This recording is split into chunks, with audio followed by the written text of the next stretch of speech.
கர்த்தருடைய வார்த்தைக்கு நேராக கடந்து போகிறோம். ஒரு வசனத்தை வாசித்து நாம் கர்த்தருடைய வார்த்தைக்கு நேராக கடந்து போவோம்.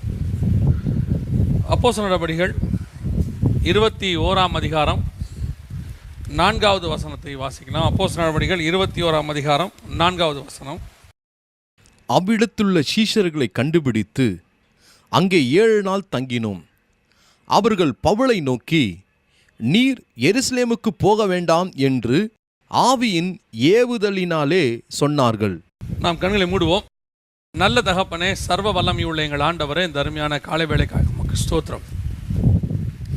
தேசம் அடைக்கப்பட்ட காலத்தில் கூட எங்களுக்கு ஒரு திறந்த வாசலை கொடுத்து உம்மை ஆராதிக்க, உம்முடைய வசனத்தை தியானிக்க நீர் பாராட்டின தயவுக்காக உமக்கு நன்றி. உம்முடைய மகிமையுள்ள கரத்தில் தாழ்த்துகிறோம். இந்த காலை வேளையிலே கர்த்தருடைய வார்த்தை எங்கள் மத்தியிலே கடந்து வரும்படி நாங்கள் செபிக்கிறோம். வசனம் உம்முடையது ஆண்டவரே, அதில் நித்திய ஜீவன் உண்டு என்று நாங்கள் பார்க்கிறோம். அந்த நித்திய ஜீவ வசனங்கள் எங்கள் மத்தியிலே கடந்து வரும்படி நாங்கள் செபிக்கிறோம். எங்கள் ஆவிக்குரிய வாழ்க்கைக்கு தேவையான, நாங்கள் கற்றுக்கொள்ள வேண்டிய, அபியாசப்படுத்த வேண்டிய வார்த்தைகளை தேவனாய் கர்த்தர் எங்களுக்கு தருவீராக. நீர் மாத்திரம் மகிமைப்படுவீராக. எங்கள் ஆண்டவர் இயேசுவின் நாமத்தில் பிதாவே, ஆமென். அப்போஸ்தலர் நடபடிகள் 21ஆம் அதிகாரத்தில் நாம் உள்ள ஒரு சம்பவத்தை நாம் பார்க்க போகிறோம் இன்னைக்கு கர்த்தருடைய வார்த்தையாக. குறிப்பாக 13வது வசனத்தில், அதாவது 12, 13, 14 இந்த 3 வசனத்தை நாம் வாசிக்க கேட்போம். அதுக்கு பின்னாடி ஒரு மிக முக்கியமான விஷயம் இருக்கு. 12, 13, 14 வாசியுங்கள். இவைகளை நாங்கள் கேட்டபொழுது எருசலேமுக்கு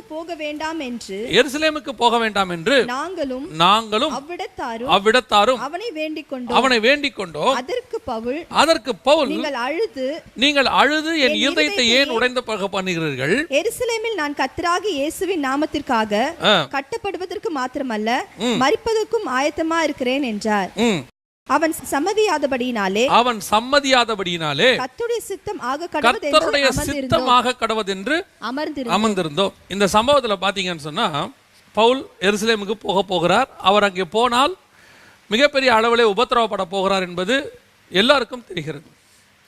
அப்படி இவர்கள் எல்லாரும் அவரை கேட்டுக்கொள்ளுகிறார்கள். பவுல் சொல்லுகிறார், இல்லை நான் கண்டிப்பாக போக தான் போகிறேன் அப்படின்னு சொல்கிறார். கடைசியாக அவங்க சொல்கிற வார்த்தை என்னன்னா, கர்த்தருடைய சித்தம் ஆக கடவது. இப்போ இந்த விஷயத்தில் எது கர்த்தருடைய சித்தம்? பவுல் எருசலேமுக்கு போவதா அல்லது எருசலேமுக்கு போகாமல் இருப்பதா? இதுதான் அங்கே மிகப்பெரியதான ஒரு விஷயம். நம்முடைய வாழ்க்கையில் கூட பல சம்பவங்கள், ஊழியத்தின் பாதையிலையாக இருக்கட்டும், தனிப்பட்ட வாழ்க்கையிலையாக இருக்கட்டும், ஒரு முடிவெடுக்க வேண்டிய இடம் வரும்போது நிறைய பேருக்கு இந்த தடுமாற்றம் வருகிறது. எது கர்த்தருடைய சித்தம்? எதை நம்ம செய்யணும், எதை நம்ம செய்யக்கூடாது அப்படின்னு நிறைய பேர் கேள்வியில் கூட கேட்குறாங்க. தேவ சித்தம் அறிவது எப்படி அப்படின்லாம் கேட்குறாங்க. இந்த சம்பவத்தை படிச்சுக்கிட்டு இருக்கும்போது பவுலுடைய வாழ்க்கையில் அப்படி ஒரு விஷயம் வருகிறது. அந்த பவுலை வேணான்னு சொன்னவங்களுக்கும் எது கர்த்தருடைய சித்தம்னு தெரியல பாருங்க. அதனால தான் அவங்க வேணான்னு சொல்கிறாங்க, அவன் போவேன்னு சொல்கிறான். சொன்ன உடனே இவங்க சொல்கிறாங்க கர்த்தருடைய சித்தமாக கடவுது. அப்போ கர்த்தருடைய சித்தம் என்ன? அவன் போகிறதா போகாமல் இருப்பதா? இதுதான் கேள்வி. இந்த மாதிரி சிச்சுவேஷன் நம்முடைய வாழ்க்கையில் வரும்போது நாம் எப்படி முடிவெடுக்கணுங்கிறதுக்கு பவுல் ஒரு முன்னுதாரணம். இந்த சம்பவம் நமக்கு ஒரு முன்னுதாரணம். ஏன் பல சிச்சுவேஷன்ஸில் நம்ம இந்த மாதிரி ஒரு முடிவெடுக்க வேண்டிய சூழ்நிலைகள் வரும். அப்படி வரும்போது நம்ம எப்படி முடிவெடுக்கிறோம் அப்படிங்கிறது தான் ரொம்ப முக்கியம். இப்போ இந்த பவுலுக்கு வந்த சோதனை, இந்த விஷயத்தில் பவுல் முடிவெடுப்பதற்கு அவனுக்கு இருந்ததான சோதனை என்ன? அவன் எப்படிலாம் அந்த சோதனையை தாண்டினான், அதாவது முடிவெடுக்கிற விஷயத்தில். அதுதான் நான் சொல்ல வரேன். பவுல் வாழ்க்கையில் வந்த சோதனைகள், பட்டணந்தோறும் அவன் அடிக்கப்படுகிறான், அதெல்லாம் நமக்கு தெரியும். ஆனால் இந்த பர்டிகுலர் விஷயத்தில் 21ஆம் அதிகாரத்தில் எருசலேமுக்கு போக வேண்டாம் என்று சொல்லுகிற விஷயத்தில் பவுல் போகணும்னு இருக்கிறாரு. அவங்க வேணான்னு சொல்கிறாங்க. இப்போ கடைசியாக கர்த்தருடைய சித்தமாக கடவுதுன்னு சொல்கிறாங்க. இப்போ இந்த கர்த்தருடைய சித்தத்தை பவுல் எப்படி தெரிஞ்சுக்கிட்டாரு, எப்படி அவர் கர்த்தருடைய சித்தத்தை செஞ்சார் அப்படிங்கிறது தான் நம்ம இது வழியாக பார்க்க போகிறோம். இது வழியாக நாம் என்ன கற்றுக்கொள்ள போகிறோம் அப்படின்னா, நாமளும் இந்த மாதிரி சிச்சுவேஷன்ஸை கிராஸ் ஆகி வரும்போது எப்படி கர்த்தருடைய சித்தத்தை செய்வது அப்படிங்கிறதா நாம் இன்றைக்கி பார்க்க போகிறோம். முதலாவது பவுலுக்கு இருந்ததான சோதனை. இந்த விஷயத்தில் பவுலுக்கு இருந்த மிக முக்கியமான சோதனை என்ன அப்படின்னா, வாசிங்க 21ஆம் அதிகாரம் 4வது வசனத்தை வாசிங்க. 21:4 வாசிங்க. அவ்விடத்தில் உள்ள சீஷரை கண்டுபிடித்து, அவ்விடத்தில் இருந்த சீஷர்கள் சீஷரை கண்டுபிடித்து அங்கே 7 நாள் தங்கினோம். அவர்கள் பவுலை நோக்கி நீர் எருசலேமுக்கு போக வேண்டாம் என்று, நல்ல கவனிங்க, எருசலேமுக்கு போக வேண்டாம் என்று ஆவியின் ஏவுதனாலே சொன்னாங்க. இப்ப இவங்க எதுல சொல்லல? அவங்க ஏதோ சாதாரணமா சொல்லல, மாம்சத்துல சொல்லல. வசனம் தெளிவா சொல்லுது, அவர்கள் ஆவியின் ஏவுதனாலே சொல்றாங்க. இப்ப நிறைய பேர் இந்த சம்பவத்தை படிக்கும் போது பவுல் ஏதோ ஆவியானவரை மீறி அங்க போன மாதிரியும், ஆவியானவருக்கு கீழ்ப்படியாம போய் தன்னுடைய மரணத்தை ஏற்றுக்கொண்ட மாதிரியும் அல்லது உபத்திரவத்தை ஏற்றுக்கொண்ட மாதிரியும் இருக்கு. ஆக்சுவலா இந்த இடத்துல அவங்க ஆவியின் ஏவுதல் சொல்றாங்க. இந்த ஆவியின் ஏவுதல் அப்படிங்கிறது 2 விதமான ஆவியின் ஏவுதல் இருக்கு. நல்லா கவனிச்சுக்கொள்ளுங்க. இந்த ஆவியின் ஏவுதல்லையே 2 விதமான ஆவியின் ஏவுதல் இருக்கு. முதலாவது ஒரு ஆவியின் ஏவுதல், வாசிங்க, லூக்கா எழுதின சுவிசேஷம் 2ஆம் அதிகாரம் 25 முதல் 27 வரை வாசிங்க பார்ப்போம். அப்பொழுது சிமியோன் எனும் பேர் கொண்ட ஒரு மனுஷன் எருசலேமில் இருந்தான். அவன் நீதியும் தேவபக்தியும் உள்ளவனாயும் இஸ்ரவேலின் ஆறுதல் வர காத்திருந்தவனாயும் இருந்தான். அவன் மேல் பரிசுத்த ஆவி இருந்தார். அடுத்த வசனம், கர்த்தருடைய கிறிஸ்துவை நீ காணும் முன்னே மரணமடைய மாட்டாய் என்று பரிசுத்த ஆவியினாலே அவனுக்கு அறிவிக்கப்பட்டிருந்தது. இப்ப அவனுக்கு சொன்னதும் பரிசுத்த ஆவியானவர் தான், அவன் மேல பரிசுத்த ஆவியானவரும் இருக்கிறார். அடுத்த வசனம், அவன் ஆவியின் ஏவுதலினால், இங்கதான் ரொம்ப இம்பார்ட்டன்ட், அவன் ஆவியின் ஏவுதலினால் தேவாலயத்தில் வந்திருந்தான். தேவாலயத்துக்கு அப்போ இயேசு அங்க வர போறாரு. அவரை பார்க்காம நீ சாக மாட்ட, இஸ்ரவேல் வர ஆறுதல் வர அவன் காத்திருக்கிறான், அவன் மேல பரிசுத்த ஆவியானவர் இருக்கிறார். இப்போ கரெக்டா இயேசு அந்த ஆலயத்துக்குள்ள வர போறாரு. அன்னைக்கு அவர் அந்த ஒரு நாள் தான் வருவார் பாருங்களேன். அதுக்கப்புறம் 12வது வயசுல தான் வர போறாரு. அதுக்கு நடுவில் அவர் வந்தாருன்னு இருக்காது. அப்ப அந்த ஒரு நாள் தான் இயேசு அவன் பார்க்க முடியுமே. அன்னைக்கு மிஸ் பண்ணா அவன் காத்திருக்குதல் வேஸ்ட். அவனுக்கு ஆறுதல் கிடைக்காம போயிடும். இஸ்ரவேலுக்கு ஆறுதல் வர அவன் சொல்றான், இப்பொழுது சமாதானத்தோடு கூட உம்முடைய அடியானை போக விடுகிறீர். அப்போ இந்த ஆவியின் ஏவுதல் என்பது ரொம்ப இம்பார்ட்டன்ட். இப்போ பரிசுத்த ஆவியானவர் சிமியோனை ஏவுகிறார். ஏவும் போது அவன் சரியான நேரத்திற்கு அங்கே வருகிறான். Perfect timing. அந்த இடத்துல இயேசுவை பார்க்குறான். ஒரு உதாரணத்துக்கு சொல்றேன், மேபி ஒரு 4 hours அவன் லேட்டா வந்திருந்தா கூட இயேசுவை பார்த்துருக்க முடியாதுன்னு வச்சுக்கோங்களேன். அவங்க முறைமையை முடிச்சுட்டு போயிருப்பாங்க. அப்ப இந்த ஆவியின் ஏவுதல், பரிசுத்த ஆவியானவருடைய நடத்துதல் என்பது ரொம்ப இம்பார்ட்டன்ட். இது ஒவ்வொரு தேவ மனுஷனுடைய வாழ்க்கையிலையும் ரொம்ப முக்கியம். நம்முடைய வாழ்க்கையில செய்யற ஒவ்வொரு விஷயத்துக்கும் ஆவியானவருடைய நடத்துதல்னு ஒன்று இருக்கணும். இதை செய்யணுமா, இதை செய்ய வேணாமா. அதனாலதான் நாங்கள் பெரும்பாலும் பரிசுத்தாவின் அபிஷேகத்தை குறித்து நாங்கள் ரொம்ப இன்சிஸ்ட் பண்றோம். பரிசுத்தாவின் அபிஷேகத்தை நீங்கள் பெற்றுக்கொள்ள வேண்டும் அப்படின்னு ஏன் சொல்றோம் அப்படின்னா, இந்த ஆவியின் நடத்துதலுக்காக தான். இந்த ஆவியின் நடத்துதல்ல 2 வகை இருக்கு. ஒன்று பரிசுத்த ஆவியானவர் வெளியிருந்து நடத்துதல். ஏன்னா நிறைய பேர் என்ன சொல்றாங்கன்னா, நாங்க பரிசுத்த ஆவி இருக்கிறதுனால தானே இயேசுவையே ஏற்றுக்கொண்டோம், ஏன்னா அவரால் தான் நம்ம அவர் ஏற்றுக்கொண்டோம்னு இருக்கு. ஆமா, உண்மைதான். பரிசுத்த ஆவியானவர் வெளியிலிருந்து நடத்துவதற்கும் பரிசுத்த ஆவியானவர் உள்ளே வந்து நடத்துவதற்கும் வித்தியாசம் இருக்கு. இப்போ பரிசுத்த ஆவியானவர் வெளியிலிருந்து நடத்தும் போது தான் நம்ம ரட்சிக்கப்படுறோம். இயேசுவை அறிகிற அறிவில் வரோம், ஸ்நானத்துக்கு ஒப்பு கொடுக்குறோம், ஞானஸ்நானத்துக்கு ஒப்பு கொடுக்குறோம், இதெல்லாம் உண்மை. அதற்கு பிறகு பரிசுத்த ஆவியானவர் உள்ளே வருகிறார். அதான் பரிசுத்த ஆவி அவன் மேல் இருந்தார். சங்கீதக்காரன் சொல்றான், என் மேல் இருக்கிற உம்முடைய பரிசுத்த ஆவியை எடுத்துறாதீங்க. அந்த பரிசுத்த ஆவியானவர் அவர் நடத்துவார். அவர் உள்ளிருந்து நடத்துவார். ஒவ்வொரு சிந்தனையிலையும் நடத்துவார், ஒவ்வொரு பேச்சிலையும் நடத்துவார். என்ன செய்யணும், ஒரு விஷயம் மட்டும் ரொம்ப முக்கியம். நம்ம ரொம்ப முக்கியமான விஷயங்களுக்கு மட்டும்தான் என்ன நினைக்கிறோம், தேவ சித்தத்தை எதிர்பார்க்கிறோம். அதாவது ஒரு வெளிநாட்டுக்கு வேலைக்கு போகிறோம், இல்லை பிள்ளைக்கு கல்யாணம் பண்ண போகிறோம், இல்லை ஏதோ ஒரு பிஸ்னஸில் முதலீடு பண்ண போகிறோம், இல்லை ஏதோ ஒரு பெரிய வீடு கட்ட ஆரம்பிக்க போகிறோம். இந்த மாதிரி ஒரு விஷயங்கள் வரும்போது, ஏதோ ஒரு பெரிய அக்கேஷன், முக்கியமான விஷயம், அங்கே தான் நம்ம தேவ சித்தத்துக்கு வெயிட் பண்ணுறோம். டெய்லியே வெயிட் பண்ணுறோமா? இந்த சிமியோன் பாருங்க, ஆவியின் நடத்துதெல்லாம் அங்கே வந்திருந்தான். அவன் அங்கே வரும்போது இயேசுவை நான் பார்க்க வரப்போறேன்னு வரல, அவன் வந்த பிறகு தான் அங்கே இயேசுவை அவன் பார்க்குறான். அந்த நடத்துதல் டெய்லி இருக்கணும், ஒவ்வொரு விஷயத்திலையும் இருக்கணும், நம்ம செய்கிற ஒவ்வொரு நாளும் இருக்கணும். ஞாயிற்றுக்கிழமை ஊழியம் பண்ணும்போது மட்டும்தான் தேவ சித்தம் இருக்கணும்னு அர்த்தம் இல்லை, டெய்லி இருக்கணும். வேலைக்கு போகிற அன்னைக்கு மட்டும்தான் தேவ சித்தம், அல்லது எக்ஸாம் எழுத போகிற அன்னைக்கு மட்டும்தான் தேவ சித்தம் இருக்கணும்னு அர்த்தம் இல்லை, டெய்லி இருக்கணும். அந்த தினந்தோறும் ஆவியிலே நடத்தப்படுகிற ஒரு அனுபவம். தினந்தோறும் ஆவியிலே நடத்தப்படுகிறவர்கள் மாம்சத்தில் முடிவெடுக்க மாட்டார்கள். இப்ப பவுல சொன்னாங்களே ஆவியிலே நடத்துதல், அது ஆவியினாலே நடத்தப்பட்டதா, உண்மையிலேயே பரிசுத்த ஆவியினாலே நடத்தப்பட்டதாங்கிற ஒரு கொஸ்டின் இருக்கு. ஆவியின் ஏவுதலினாலே. ஏன் உங்களுக்கு நான் அதை சொல்றேன் அப்படின்னு கேட்டா, இன்னொரு ஆவியின் ஏவுதல் இருக்கு. வாசிங்க எசேக்கியேல் புஸ்தகம் 13ஆம் அதிகாரம் 3வது வசனத்தை வாசிங்கள். எசேக்கியேல் 13:3 வாசிங்கள். கர்த்தராகிய ஆண்டவர் உரைக்கிறதாவது, கர்த்தராகிய ஆண்டவர் உரைக்கிறதாவது, தாங்கள் ஒன்றும் தரிசியாதிருந்தும் தங்களுடைய ஆவியின் ஏவுதலை பின்பற்றுகிற மதிகெட்ட தீர்க்கதரிசிகளுக்கு ஐயோ. அப்போ இன்னொரு ஆவியின் ஏவுதல் இருக்கு. அது என்னது? தங்களுடைய மாம்சத்தினுடைய ஆவியின் ஏவுதல். மாம்சத்தினுடைய ஆவியின் ஏவுதல் தான் ரொம்ப கேர்ஃபுல்லாக இருக்க வேண்டிய ஒரு விஷயம். பரிசுத்தாவியின் ஏவுதல் யாருக்கு இருந்தது? சிமியோனுக்கு இருந்தது. தங்கள் ஆவியின் ஏவுதல், இந்த இடத்துல வசனம் சொல்லுது, தங்களுடைய ஆவியின் ஏவுதலை பின்பற்றுகிற மதிகெட்ட தீர்க்கதரிசி. இப்ப நாம எந்த ஆவியின் ஏவுதலை பின்பற்றுகிறோம்ங்கிறது தான் ரொம்ப இம்பார்ட்டன்ட். இதுல என்ன ஒரு பெரிய விஷயம் அப்படின்னு கேட்டீங்கன்னு சொன்னா, தேவனுடைய ஆவியை உடையவர்கள், பரிசுத்தாவியை உடையவர்கள் மாம்சத்துக்குரியதை சிந்திக்க மாட்டாங்க, தேவனுக்குரியதை சிந்திப்பாங்க, தேவனுக்குரியதை பார்ப்பாங்க. அதனால தான் சிமியோனால இயேசுவை பார்க்க முடிஞ்சிச்சு. யோசித்து பாருங்க, கிட்டத்தட்ட 2000 வருஷமா இயேசுவை பார்க்க முழு உலகமும் காத்துக்கிட்டு இருக்கு. அந்த இயேசுவை ஃபர்ஸ்ட் அப்படி வாங்கி கையில பார்க்குறாள் அவர். மரியாளுக்கு அப்புறம் யோசேப்புக்கு அப்புறம் நான் சொல்றேன், ஒரு மனுஷன் ஒருத்தன் வாங்கி பார்க்குறான் அப்படின்னா அவங்கள தவிர்த்து, அவங்க பெற்றோரை தவிர்த்து பார்க்குறான்னா ஃபர்ஸ்ட் இவன் தான் பார்க்குறான். அப்படி கொண்டு வந்து கையில் கொடுக்குறாங்க.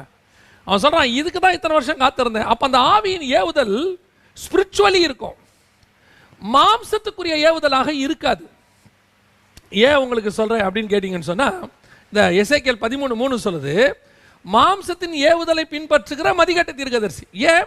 இந்த மாம்சத்தின் ஏவுதலை பின்பற்றுகிறவர்கள் மாம்சத்துக்குரிய தீர்க்க தரிசனம் உரைப்பார்கள், அவர்கள் மாம்சத்துக்குரியதை குறித்து பேசுவார்கள். இப்போ ஆவியின் ஏவுதலை பின்பற்றுகிறவன் ஆவிக்குரியதை பேசுவான். அதான் வசனம் சொல்லுது, உலகத்துக்குரியவன் உலகத்துக்குரியவை சிந்திக்கிறான், ஆவிக்குரியவன் ஆவிக்குரியதை சிந்திக்கிறான்.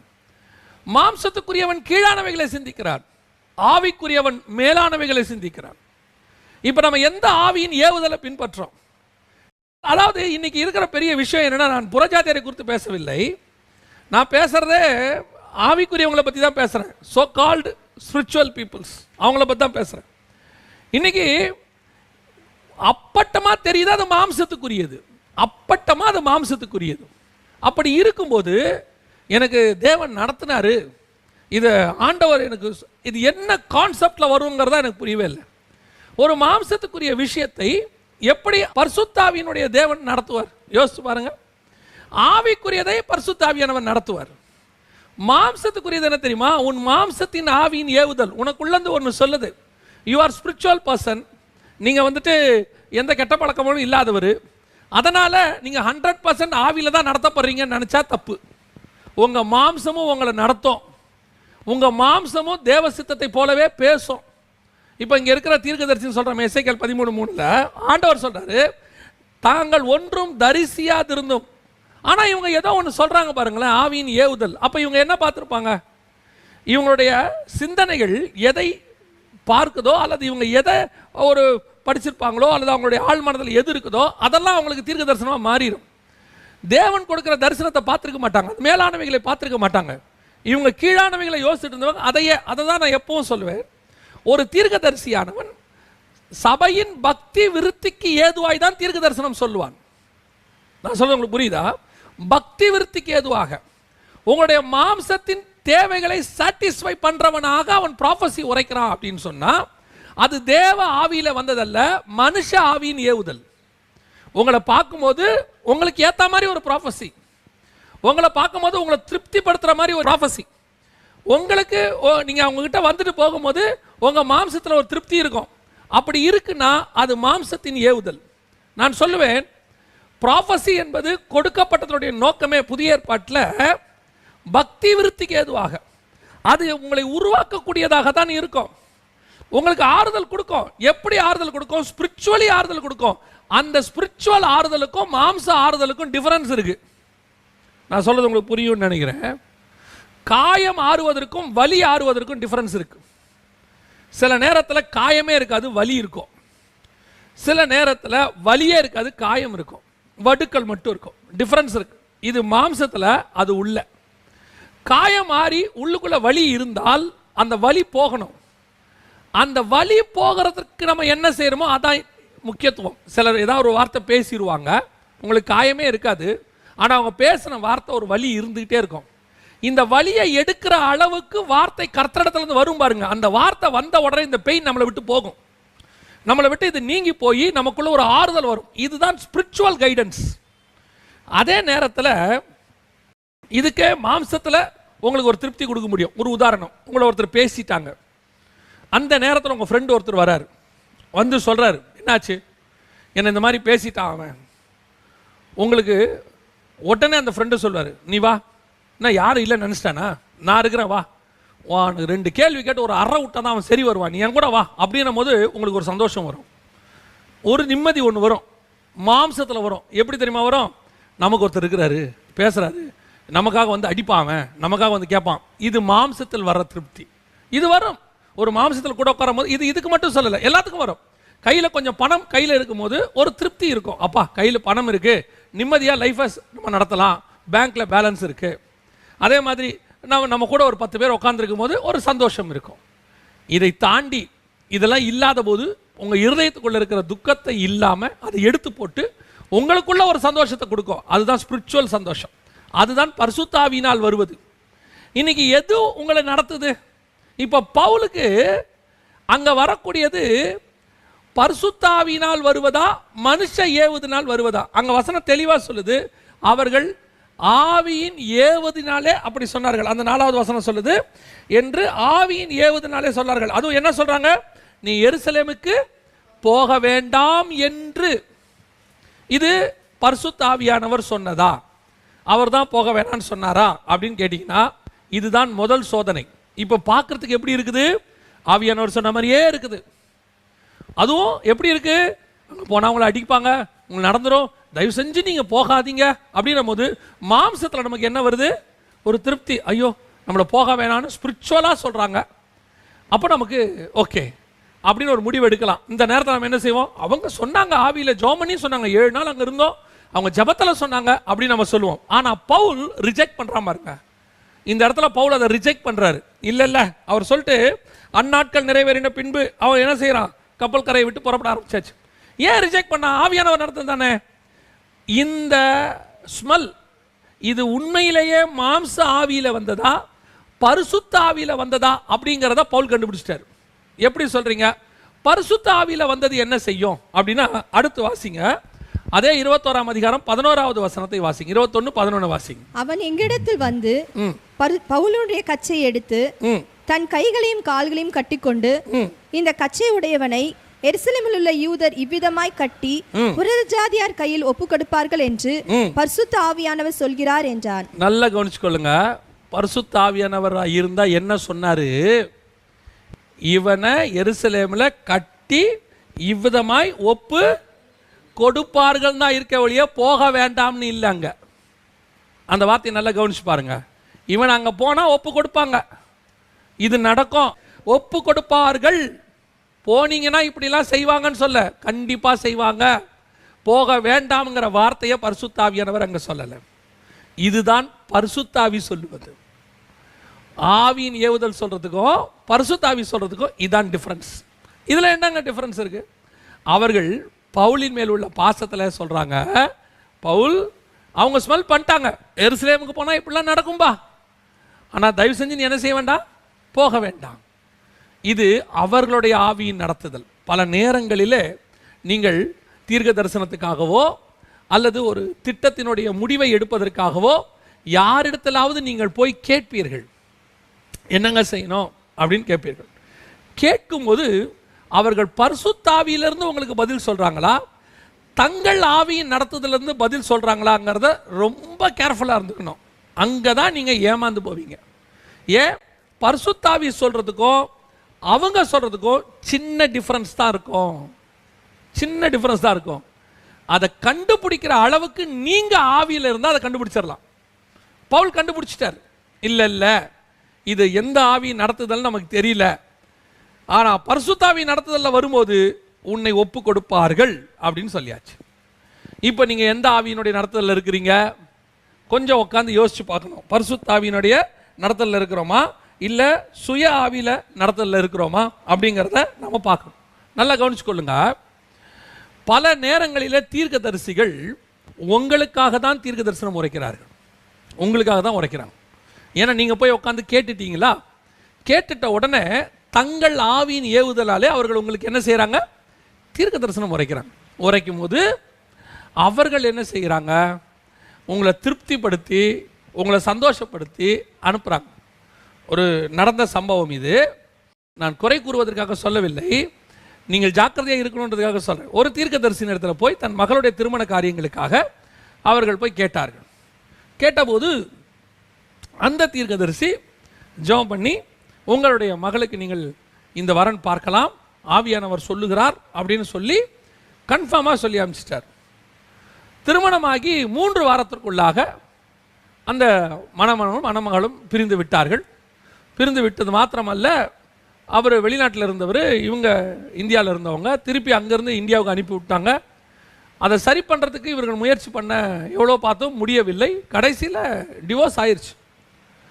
இப்போ அந்த குடும்பத்தார் என்ன சொல்லிட்டு இருக்கிறாங்க அப்படின்னு கேட்டிங்கன்னா, நாங்கள் அவர் ப்ராஃபஸி சொன்னாருன்னு சொல்லித்தான் என்ன செஞ்சோம், இந்த திருமணத்தை நாங்கள் செஞ்சோம், நாங்கள் அவருடைய வார்த்தையை தான் கன்ஃபர்மேஷனாக எடுத்தோம். நான் சொல்லுவேன், இதில் தவறு தீர்க்கதரிசியின் இடத்தில் இல்லை, உங்களிடத்தில் இருக்கிறது. காரணம் என்ன, நீங்கள் தானே அதுக்கு ஜெபம் பண்ணியிருக்கணும், நீங்கள் தானே உபவாசம் பண்ணியிருக்கணும், நீங்கள் தானே தேவனிடத்திலிருந்து வார்த்தையை வாங்கி இருக்கணும். உங்களுக்கு ஒரு கன்ஃபர்மேஷன் தேவன் கொடுக்க வேண்டாமா? கொடுக்காதபடிக்கு நீங்கள் அவரிடத்துல போனீர்கள். அவர் பரிசுத்தாவில சொன்னாரா, தன் ஆவியின் ஏவுதல்ல சொன்னாரான்னு தெரியலையே. இன்னைக்கு நிறைய பேரோட வாழ்க்கை இப்படி நாசமா போயிருச்சு. Not only I'm talking about the கல்யாணத்தை பற்றி மட்டும் நான் சொல்லலை. நான் சொல்லக்கூடியது வேலையில் இருக்கட்டும், வெளிநாட்டுக்கு போகிறதா இருக்கட்டும், ஒரு முடிவெடுக்கிற விஷயங்களில் பல நேரங்களில் ஆவியின் ஏவுதல். இன்னொன்றும் இருக்கு, இவர்களே ஜெபம் பண்ணும் போது கூட பல நேரங்களில் மாம்சம் வெளிப்படும், மாம்ச ஆவியின் ஏவுதல் இருக்குது. அது என்ன செய்யும், ஒரு மணமகனை பார்த்துட்டு, ஒரு மணமகளை பார்த்துட்டு, அவருடைய கிரைட்டீரியாலாம் பார்த்துட்டு, அவர் திருமணம் பண்ணணும்னு ஆசையும் வந்துட்டு, கடைசியாக ஃபோட்டோவை கொண்டு போய் நாங்கள் ஜெபம் பண்ணி சொல்கிறோன்னு சொல்லுவாங்க. அதாவது முன்னாடியே எல்லாம் விசாரிச்சிருவாங்க. மாப்பிள்ளை எங்கே வேலை பார்க்குறாரு, என்ன சம்பாதிக்கிறாரு, எந்த நாட்டில் இருக்கிறாரு, பொண்ணு என்ன வேலை பார்க்குது, என்ன சம்பாதிக்குது, எல்லாம் விசாரித்து முடிச்சுட்டு கடைசியாக புறப்படும் போது ஒன்று சொல்லுவாங்க, நாங்கள் ஜெபம் பண்ணிட்டு சொல்கிறோம். எதுக்கு இந்த ஜெபம் பண்ணிட்டு சொல்கிறோம்? இதுக்கு மேலே ஜெபம் பண்ணால் 99% ஆமான்னு தான் வரும். ஏன்னா நமக்கு தான் எல்லாம் பிடிச்சிருச்சே. அப்புறம் என்ன ஆகும், போய் கையில் அந்த ஃபோட்டோ வச்சுட்டு இவன் ஜெபம் பண்ணுவான், ஃபோட்டோவை கையில் வச்சுட்டு அந்த பொண்ணு ஜெபம் பண்ணும். ஜெபம் பண்ணும்போது வந்து 1 மணி நேரத்தில் 1/2 மணி நேரத்தில் சொல்லுவாங்க, கர்த்தர் என்னை இதை செய்ய சொல்லுகிறார். இதுக்கு நீ உள்ளே போகாமையே சொல்லலாம், கர்த்தர் செய்ய சொல்லுவார். ஏன், உன் ஆவியில் நிறைஞ்சிருச்சு, எல்லாம் ஃபுல்ஃபில் ஆயிடுச்சு. நீங்கள் தேவ சித்தத்தை பார்க்குறீங்கன்னா, தேவன் இந்த பெண்ணை தராரு, இந்த மணமகனை தராருன்னா, அந்த பேரை உங்களுக்கு ஒன்று வந்திருக்குன்னு அப்படியே இருக்கட்டும், நான் ஜெபம் பண்ணிட்டு சொல்கிறேன்னு சொல்லணும். அந்த பொண்ணு உயரமா குட்டையா, அவர் கருப்பா செவப்பா, என்ன சம்பாதிக்கிறாரு, எதுவும் கேட்கக்கூடாது. அவர் ஆவிக்குரியவராக மட்டும் கேட்கணும். ரட்சிக்கப்பட்டிருக்கிறாரா, ஸ்நானம் எடுத்திருக்கிறாரா, பரிசுத்த அபிஷேகம் பெற்றிருக்கிறாரான்னு கேட்டுட்டு நாங்கள் ஜெபம் பண்ணுறோம், அதோட நிறுத்திடணும். நீங்கள் எவ்வளோ சம்பளம் வரைக்கும் கேட்டு, சொந்த வீடு வாசல் இருக்கா, கார் இருக்கா, பொண்ணுடைய பூர்வீகம் என்ன, சொத்து நிலம்புலம்லாம் இருக்குதா, எவ்வளோ நகை போடுவீங்க, எல்லாம் கேட்டு முடிச்சுட்டு ஜெபம் பண்ணுவோம் அப்படின்னு 3வது நாளே ஃபோன் பண்ணுவான், கர்த்தருக்கு ஓகே சொல்லிட்டாரு. எந்த கர்த்தர் ஓகே சொன்னார்? இன்னைக்கு இதுதான் நடக்குது.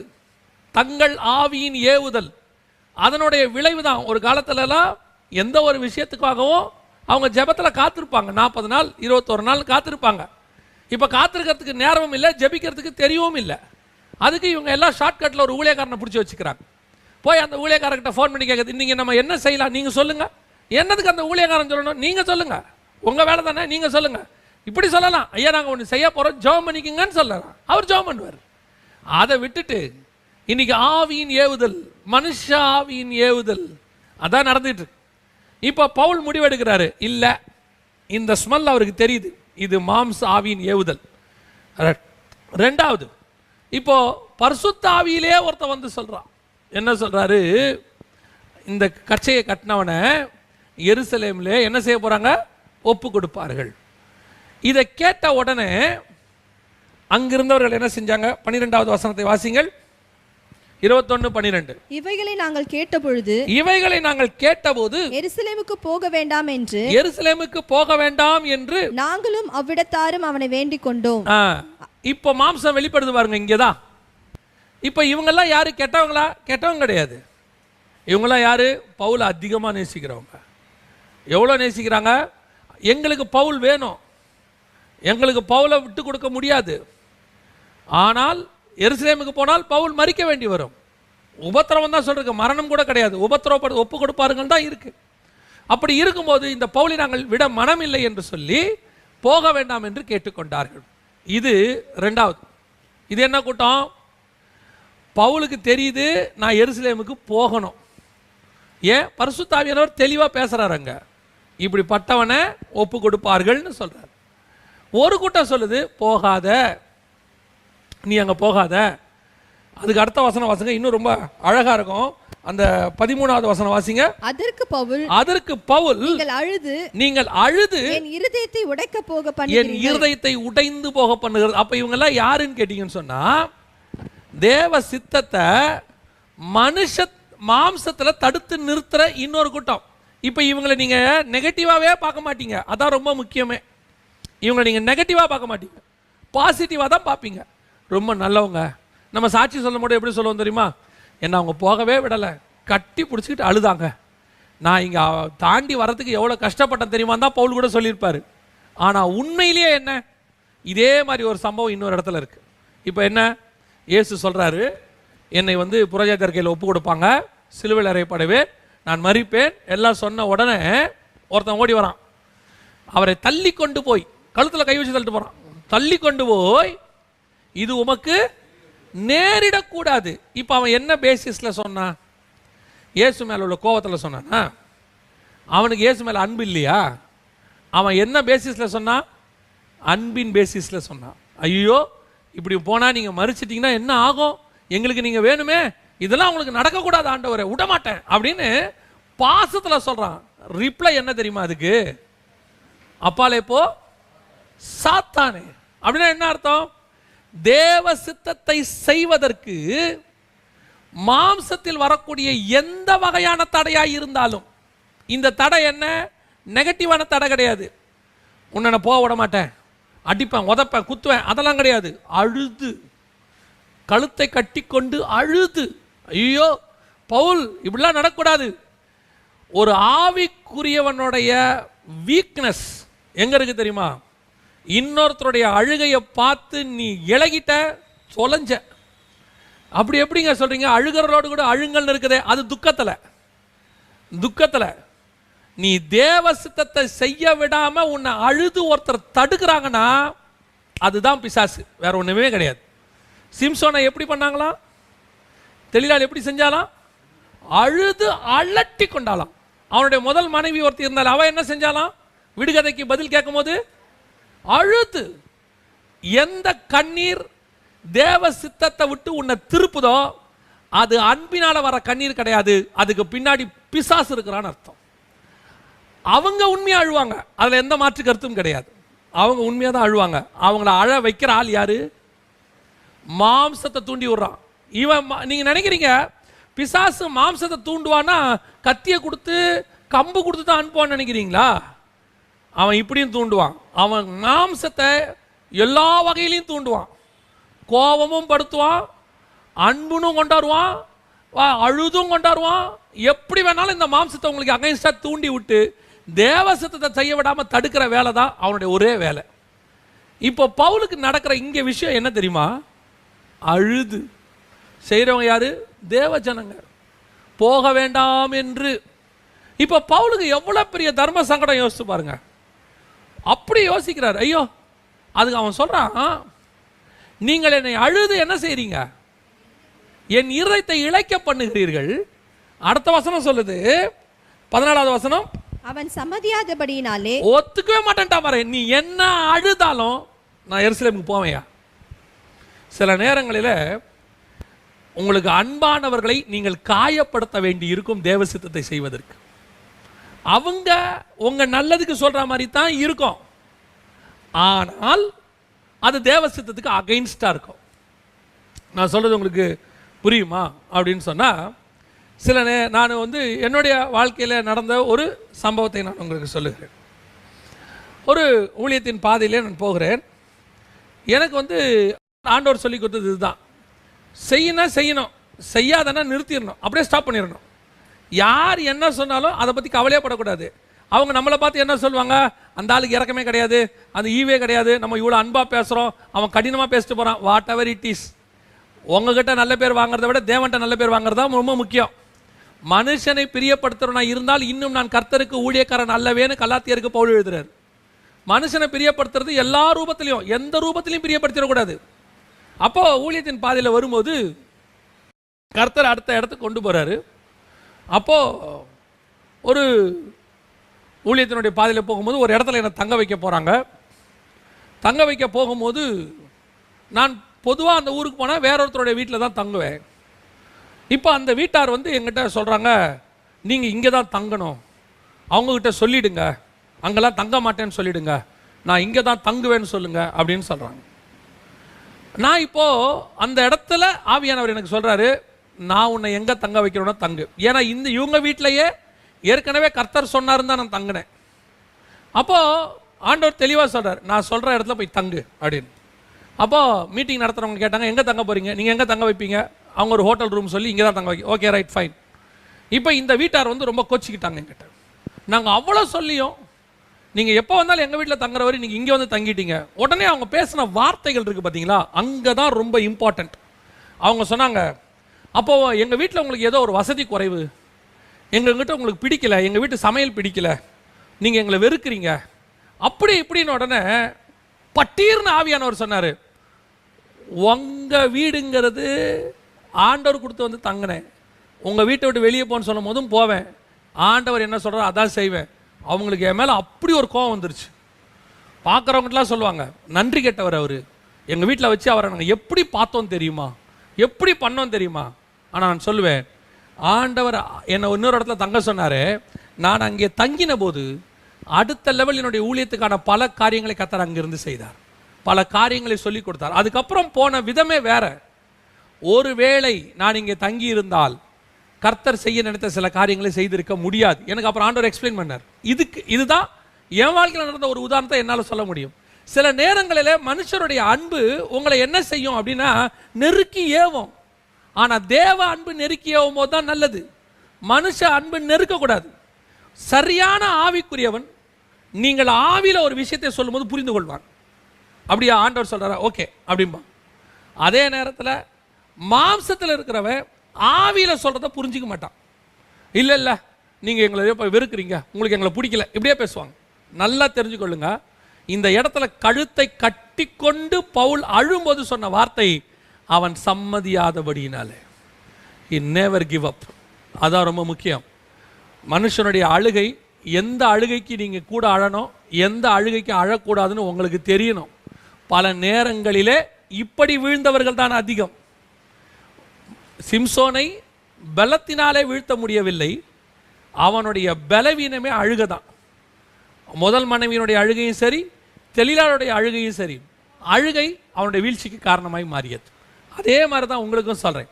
கர்த்தர் ஒன்று செய்ய சொன்னாரா, அதை செய்வதற்கு பிசாசு தான் வந்து நிற்கணும்னு அவசியமே இல்லை. 2 பல்லோட, கொம்போட, ஒரு வாளோட, கண்ணங்கரையல்னு ஒரு உருவெல்லாம் வந்து நிற்காது.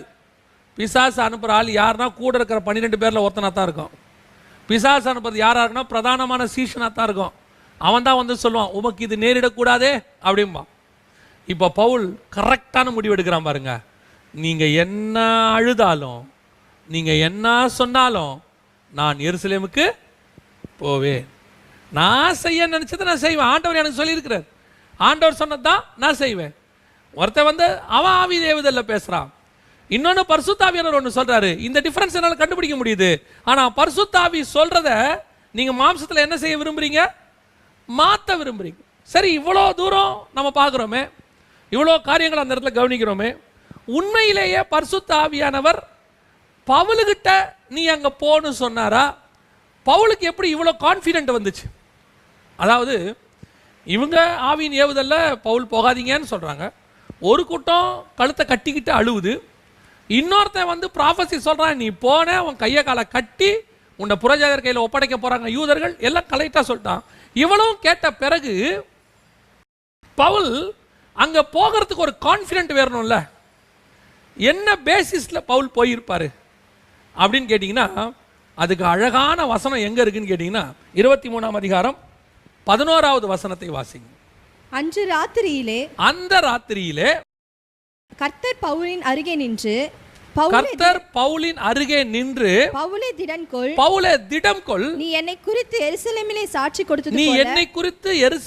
சாட்சி கொடுத்தது போல ரோமாவிலும் சாட்சி கொடுக்க வேண்டும் என்றார். அப்ப எருசலேமுக்கு வர்றதுக்கு முன்னாடி பவுல் எருசலேம்ல சாட்சி கொடுக்கணுங்கிறது தேவ சித்தம். அந்த தேவ சித்தத்தை கரெக்டா பவுல் தெரிஞ்சதுனாலதான் இவ்வளவு பேர் அவனை தடுத்தும் அழுதும் கழுத்தை கட்டிக்கொண்டு அழுதும் நடக்க போற சம்பவத்தை ப்ராஃபஸியா கேட்டும் அவன் தைரியமா எங்க வரான்?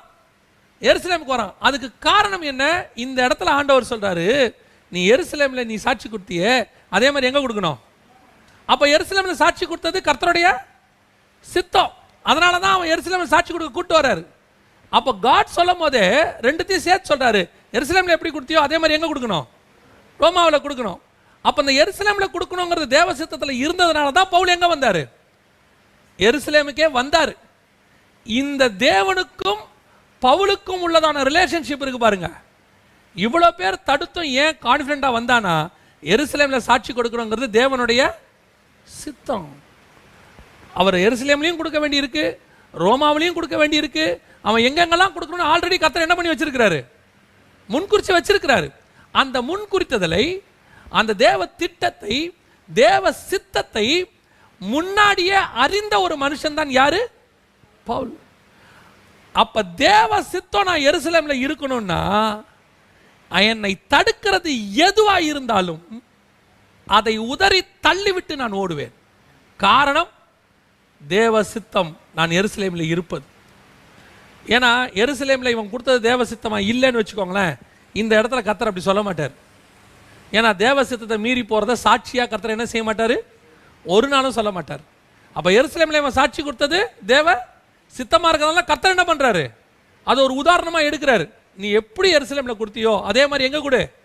ரோமாபுரியிலையும் கொடு, அங்கவும் போ. அப்ப எருசலேம்ல இருக்கிறதும் ரோமாவில் இருக்கிறதும் தேவ சித்தம்னா, இந்த தேவ சித்தத்தை கரெக்டா செஞ்ச ஆள் தான் யாரு? பவுல். இந்த தேவ சித்தத்தை செய்யறதுக்கான வந்த தடை தான் எதெல்லாம்? ஆவிக்குரிய விதத்தில் வந்த தடைகள் இதெல்லாம்.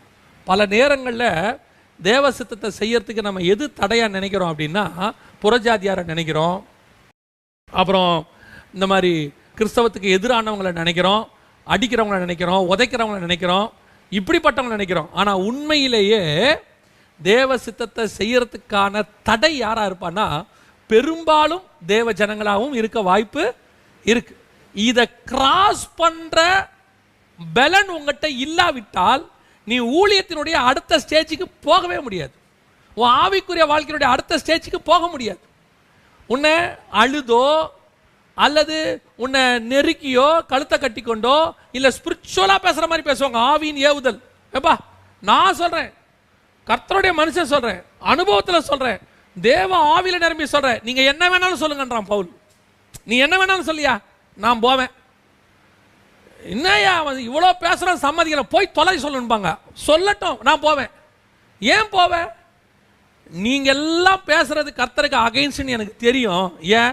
கர்த்தர் எங்கிட்ட சொல்லியிருக்காரு எருசலேமுக்கு நீ போகணும்னு சொல்லி.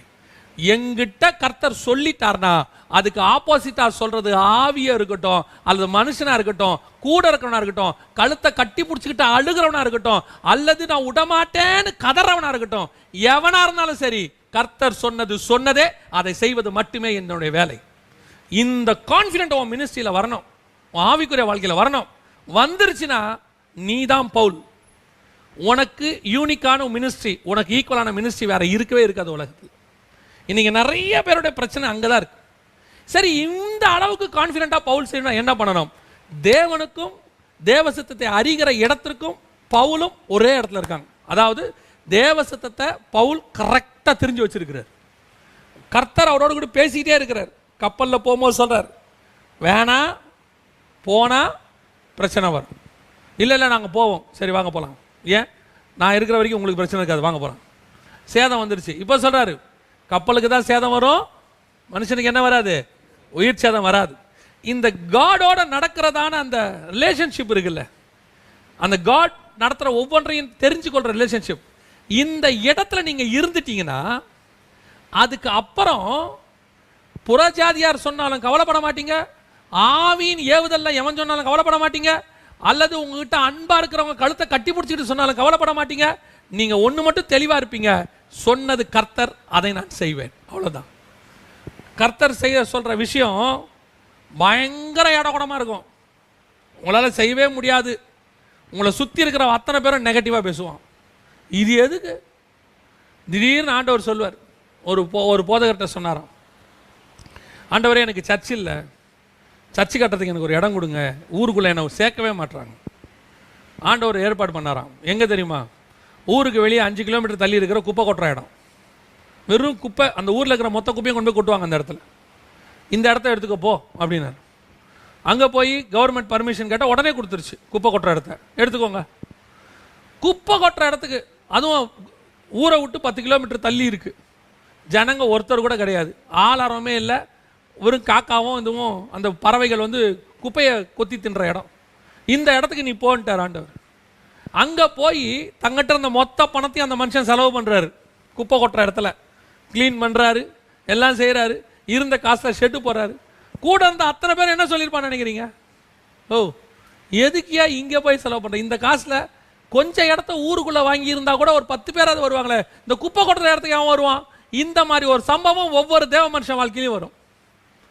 திடீர்னு ஒரு பேலை கட்ட சொல்லுவார், கட்டுறா பேலையை 300 முழம் நீளமும் 50 முழம் உயரமும் 30 முழம் அகலத்திலையும் கட்டு, இவ்வளோ பெரிய பேலையை எது கட்டுற, உலகம் அழிய போகுது, எல்லாரையும் சேர்த்துக்கோ. அவன் கட்டி முடிக்கிற 100 வருஷம் அந்த உலகம் என்ன சொல்லியிருக்கான், அவனை பைத்தியக்காரன். இவ்வளோ செலவு பண்ணுறதுக்கு இந்த 3 பசங்களுக்கு கல்யாணம் பண்ணி பேர பிள்ளைகளை பார்த்து நிம்மதியாக சாவறதை விட்டுட்டு அப்படியே பேங்க்கில் போட்டு வச்சுருந்தா மாதம் மாதம் கையில் பணம் வரும், ஏதோ வாழ்க்கையை ஓட்டிட்டு செத்துருக்கலாம், இருக்கிறதெல்லாம் கொண்டு போய் இதில் இன்வெஸ்ட் பண்ணிட்டு இருக்கிறானே பைத்தியக்காரன். உலகம் சொல்லும், உலகம் சொல்லும், நீ செய்கிற ஒவ்வொன்றுத்துக்கு பின்னாடி அப்படி தான் உலகம் சொல்லும். எதுக்கே இவ்வளோ செலவு பண்ணுற, எதுக்கே இந்த மாதிரி காரியத்தை செய்கிற, ஏன் நீ தேவையில்லாமல் இதில் போய் ஈடுபடுற? சொன்னது கர்த்தர், நான் செய்வேன். இல்லை பைத்தியக்காரத்தனமாக இருக்க, ஆமாம் சொன்னது கர்த்தர், நான் செய்வேன். யோ இதில் லாஜிக்கே இல்லையா? ஆமாம் சொன்னது கர்த்தர், நான் செய்வேன். கர்த்தர் சொன்னதில் என்ன இருக்காது? லாஜிக் இருக்காது. கர்த்தர் சொன்னதில் என்ன இருக்காது? எந்த விதமான பாசிட்டிவான காரியங்களும் கண்ணுக்கு முன்னாடி தெரியவே தெரியாது. கர்த்தர் சொன்னதில் என்ன இருக்காது? எந்த ஆதரவும் இருக்காது. கோலும் கையுமா கூட இல்லை, வெறும் கையுமா வந்திருப்போம். யாக்கோபாவது கோலும் கையுமா வந்தார், நம்ம வெறும் கையுமா வந்து நிற்போம். பரதேசி மாதிரி பார்த்துருப்பான், பிச்சைக்கார மாதிரி பார்த்துருப்பான். போறியா போ, நடுத்தரில் நிற்ப பாரு, ஒரு நாள் இல்லை ஒரு நாள் எங்கிட்ட வந்து நிற்ப பாரு. ஆனால் நான் போகிறது என்ன நம்பி இல்லை, என்கிட்ட ஒருத்தர் வார்த்தையை சொல்லியிருக்காரு, அந்த வார்த்தையை நம்பி. நீ அதை செஞ்சு பாரு. உன்கிட்ட நிற்கிறவன் எத்தனை பேராக இருந்தாலும் சரி, உன்னை தடுக்கிறவன் யாராக இருந்தாலும் சரி, உனக்குள்ள ஒரு கான்ஃபிடென்ட் வரும், நான் செய்வேன், நான் செய்வேன், சொன்னது கர்த்தர். இந்த கான்ஃபிடென்ட் பவுலுக்கு இருக்கு. அதனால தான் அவர் இவ்வளத்தையும் மேற்கொள்ள முடிஞ்சிச்சு. அழுதவனையும் மேற்கொள்ள முடிஞ்சிச்சு, கழுத்தை கட்டுறவனையும் மேற்கொள்ள முடிஞ்சிச்சு, ஆவியின் ஏவுதல பேசுறவன் ஸ்பிரிச்சுவலி பேசுறான் அவனையும் மேற்கொள்ள முடிஞ்சிச்சு. பரிசுத்த ஆவியில வந்து நடக்கிறத சொல்றாங்க, அடிக்கப்பட உதைக்கப்பட உன்னை புறஜாதியார் கையில் ஒப்படைக்க போறாங்க, இவ்வளத்தையும் கேட்குறோம். யோசிச்சு பாருங்க, புறஜாதியார் கையில் ஒப்படைப்பாங்கன்னு சொன்னா அந்த வேதனை எப்படி இருக்குன்னு பவுலுக்கு நல்லா தெரியும். ஏன்னா இவன் அந்த வேதனையை மற்றவங்களுக்கு கொடுத்தவன். இவன் கட்டி போட்டு எல்லாரும் என்ன பண்ணிருக்கிறான், அடிச்சிருக்கிறான். இந்த மார்க்கத்தாரை கண்டால் கொலை செய்வதற்கு அவன் என்ன செஞ்சான், சம்மதித்திருந்தான். அவ்வளவு கொடுமை நடக்கும்னு தெரிஞ்சோம் நான் எருசலேமுக்கு போறேங்கிறான். அப்ப இந்த நம்பிக்கை எங்க வரும்? இப்ப நம்மளா இருந்தா யோசிச்சு பாருங்க, அந்த இடத்துக்கு ஒரு மிஷினரி இடத்துக்கு உங்களை போக சொல்றாரு. அந்த இடம் வந்து மோசமான இடம்னு எல்லாரும் சொல்லிட்டாங்க. அங்க ஒரு சர்ச்சை ஆரம்பிக்க முடியாதுங்க, அங்க போனா அடிப்பாங்க, உதைப்பாங்க, குத்துவாங்க, அங்க போனா பெரிய பிரச்சனை எல்லாம் சொல்லிட்டாங்க. இப்ப அதுக்கு ஏத்த மாதிரி 2 பேர் வராங்க. எங்க போறீங்க? நாங்க சோ அண்ட் சோ இடத்துக்கு போறோம். ஐயோ அங்கேயா? அங்க வேணாம் பிரதர், அங்க ஊழியமே பண்ண முடியாது பிரதர், அங்க போனீங்கன்னா ரொம்ப கஷ்டம். அதில் ஜோம் பண்ணும்போது ஒருத்தர் சொல்லுவார், கர்த்தர் வந்து எங்களுக்கு அங்கே போவேனான்னு சொல்லி காட்டுறாருன்னு ஒரு தரிசனம் கூட சொல்வார். ஒரு யானை வந்து மோதிச்சு, ஒரு நாய் வந்து மோதிச்சு, ஒரு வண்டி வந்து ஆக்சிடென்ட் ஆகி நீங்கள் செத்தா மாதிரிலாம் பார்த்தேன், எல்லாம் சொல்லுவான். ஆனால் உங்ககிட்ட கர்த்தர் போன்னு சொல்லியிருந்தா தைரியமாக போங்க. ஏன்? அவன் பார்த்த தரிசனம், அவன் சொன்ன ப்ராஃபஸி அவன் ஆவியின் ஏவுதலிலே சொன்னது. உங்ககிட்ட சொன்னது பரிசுத்த ஆவியானவர். உபத்திரவத்தை கண்டு பயப்படாதீங்க, வேதனையை கண்டு பயப்படாதீங்க, என்ன ஆகுமோன்னு யோசிக்காதீங்க, எதிர்காலத்தில் என்ன நடக்கும்னு யோசிக்காதீங்க, இதனுடைய முடிவு என்னவா இருக்கும் நினைக்காதீங்க. கர்த்தர் சொன்னார், நான் செய்வேன், என்னை தடுக்கிறது எதுவும் கிடையாது. இந்த கான்ஃபிடென்ட் பவுலுக்கு வந்த உடனே வசனம் சொல்லுகிறது, அவன் எதற்குமே சம்மதிக்கவில்லையா. அதுக்கு பிறகு அவங்க எதுக்கு ஒப்பு கொடுக்குறாங்க, அங்கதான் ரொம்ப இம்பார்ட்டன்ட். 14வது வசனத்தை வாசிங்க, முடிக்கலாம். 14 வாசிங்க. அவன் சம்மதியாதபடியினாலே கர்த்தருடைய சித்தம் ஆக கடவது என்று கர்த்தருடைய சித்தம். அப்ப இவன் சம்மதிச்சிருந்தானா கர்த்தருடைய சித்தம் ஆயிருக்காது. ஒருவேளை இவன் சம்மதிச்சிருந்து சரின்னு சொல்லியிருந்தா மாம்ச சித்தம் வந்திருக்கும். அவன் சம்மதியாதபடியினாலே அவங்க எந்த சித்தத்துக்கு ஒப்பு கொடுத்தாங்க? கர்த்தருடைய சித்தத்துக்கு ஒப்பு கொடுத்தாங்க. கர்த்தருடைய சித்தம் என்ன? நீ எருசலேமில் சாட்சி கொடுத்தது போலவும் ரோமாபுரியிலும் சாட்சி கொடுக்கணும். இதுதான் கர்த்தருடைய சித்தம். அப்ப கர்த்தருடைய சித்தத்தை தடுத்தது இவ்வளவு நேரம் எது? மாம்சம். ஆனா இங்க வசனம் தெளிவா சொல்லுது, அவன் சம்மதியாதபடியினாலே. நான் கர்த்தர் சொன்னதை மட்டும் நான் செய்வேன், நீ சொன்னதை செய்ய மாட்டேன்னு அவன் சொன்னானா கர்த்தருடைய சித்தம் நடக்க ஆரம்பிச்சிருச்சுன்னு அர்த்தம். இதுதான் கர்த்தர் நமக்கு வச்சிருக்கிற மிக முக்கியமான டாஸ்க். இதை மட்டும் நீங்க தாண்டிட்டீங்க. நான் எத்தனையோ பேரை பார்த்துருக்கிறேன், கர்த்தர் சொல்லுவாரு, செய்ய சொல்லுவாரு, அந்த சித்தத்தை அவங்க அப்பாவோ அம்மாவோ சூப்பராக உடைச்சிருவாங்க. ஆண்டவர் போக சொல்லுவார் ஊழியத்துக்கு, அவங்க அப்பா அம்மா சொல்லுவாங்க, தம்பி இப்போ வேணாம், நாங்கள் அந்த தங்கச்சிக்கெல்லாம் கல்யாணம் பண்ணிட்டு அப்புறம் போப்பா. கர்த்தர் சொல்வார், நீ புறப்பட்டு நான் காண்பிக்கிற இடத்துக்கு போ. அவங்க சொல்லுவாங்க, எங்களுக்கு ஒரு காரியத்தை பண்ணி முடிச்சுட்டு அப்புறம் போப்பா, நாங்கள் ஒன்று என்ன கேட்குறோம், போவேனா நான் சொல்கிறோம், இப்போ வேணாம் கொஞ்சம் கழிச்சு போ. இதுதான் கழுத்தை கட்டிக்கிட்டு அழுவுறது. சிலர் வந்து சொல்லுவாங்க, இல்லை என் ஆண்டவர் இப்படி செய்ய சொல்லியிருக்கிறாரு. நான் சொல்கிறேன், ஸ்பிரிச்சுவலி உனக்கு ஒரு எல்டர், நான் ஒரு ஆவியில் இருக்கிற ஒரு மனுஷன், அனுபவம் உள்ள மனுஷன் சொல்கிறேன், இதை செய்யாதப்பா, நீ என்னை மீறி செய்தியா, நீ வர வர தேவ பிள்ளைகள், நீ யாரா வேணாலும் இரு, நீ என்ன வேணாலும் சொல்லு, கர்த்தர் எனக்கு என்ன சொன்னாரோ நான் அதை தான் செய்வேன், அதை தாண்டி நான் ஒன்று செய்ய மாட்டேன்.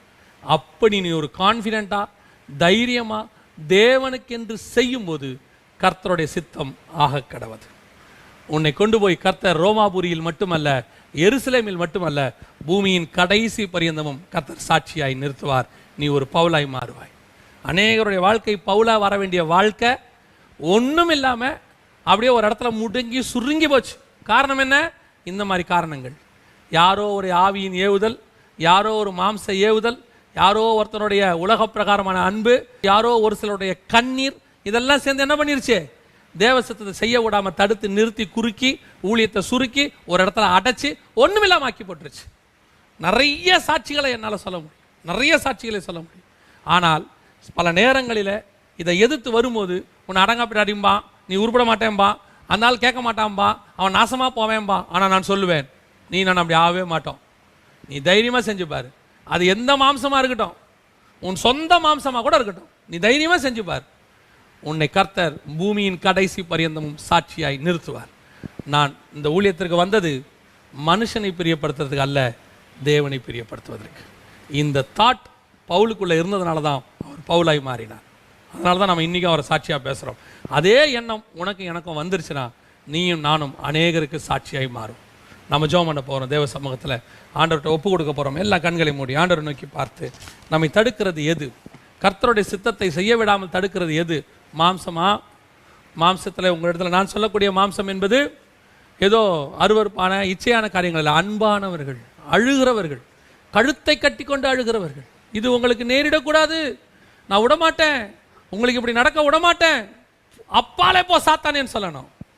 அப்பாலே போ சாத்தானே. ஏன்? நான் கிறிஸ்துவுக்காக அடிக்கப்பட மாத்திரமல்ல, கட்டப்பட மாத்திரமல்ல, மறிக்கவும் தயாராக இருக்கிறேன். அன்னைக்கு பேதுருவோடைய பேச்சை கேட்டு, இல்லை பேதுரு நீ இவ்வளோ அழுகுற அப்படின்னு இயேசு சொல்லி இருந்தா இன்னைக்கு உலகத்துக்கு ரட்சிப்பு வந்திருக்காது. அவர் சொன்னது என்ன தெரியுமா?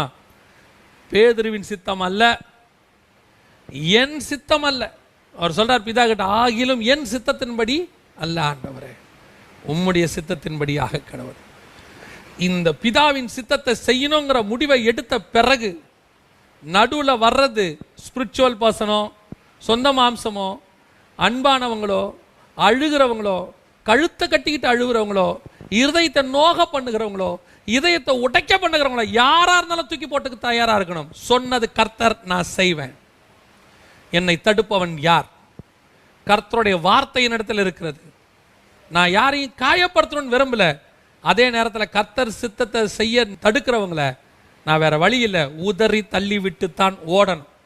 அப்படி ஓடினாதான் நீ கர்த்தருடைய சித்தத்தை செய்ய முடியும். என்னைக்கு நீ மனுஷ சித்தத்துக்கு சம்மதிக்க மாட்டேன்னு முடிவெடுக்கிறியோ, அன்னைக்கு அவங்க சொல்லுவாங்க, இனி கர்த்தர் சித்தப்படியாக கடவுது. மனுஷ சித்தத்துக்கு செவி சாச்ச கர்த்தர் சித்தத்தை செய்ய முடியாது. நம்ம ஜெபம் பண்ண போறோம். சர்வ வல்லமை உள்ள எங்கள் ஆண்டவரே, அருமையான காலை வேளைக்காக உமக்கு ஸ்தோத்திரம். இந்த நாளிலும் கூட தகப்பனே, உம்முடைய சமூகத்தில் நாங்கள் காத்திருக்க, ஆராதிக்க, வசனத்தை தியானிக்க நீர் பாராட்டின தயவுக்காக உமக்கு ஸ்தோத்திரம். உம்முடைய வல்லமை உள்ள வார்த்தைகள் எங்களுக்குள்ளே கிரியை செய்யட்டும். இனி ஒவ்வொரு நாளும் ஒவ்வொரு நிமிஷமும் உம்முடைய சித்தத்தை செய்கிற பிள்ளைகளாய் நாங்கள் மாறட்டும். எங்களை தடுக்கிறது எதுவாக இருந்தாலும் உதறி தள்ளிவிட்டு ஓட, மனுஷனாய் இருந்தாலும் மாம்சமாய் இருந்தாலும் ஆண்டவரை நேசிக்கிறவர்களாய் இருந்தாலும் கழுத்தை கட்டி கொண்டு அழுகிறவர்களாய் இருந்தாலும் ஆவியின் ஏவுதல்ல பேசுறன்னு சொல்லக்கூடியவங்களாய் இருந்தாலும் அத்தனை பேரையும் தைரியமாய் தள்ளிவிட்டு விட்டு நான் சம்மதிக்க மாட்டேன், என் தேவ சித்தத்தை மாத்திரம் நான் செய்வேன் என்று சொல்லக்கூடிய அந்த ஆவியின் நடத்துதலுக்கு நாங்கள் வர எங்களுக்கு கிருபை பாராட்டும். எங்களை பலப்படுத்துங்கப்பா. எங்கள் பலவீனங்களிலே ஆவியானவரே உம்முடைய பலன் பூரணமாய் விளங்குவதாக உம்முடைய கிருபை சூழ்ந்து கொள்ளட்டும், உம்முடைய மகிமை மூடிக்கொள்ளட்டும். கர்த்தராகிய இயேசு கிறிஸ்துவின் நாமத்தில் ஜெபிக்கிறோம் எங்கள் ஜீவனுள்ள நல்ல பிதாவே, ஆமென்.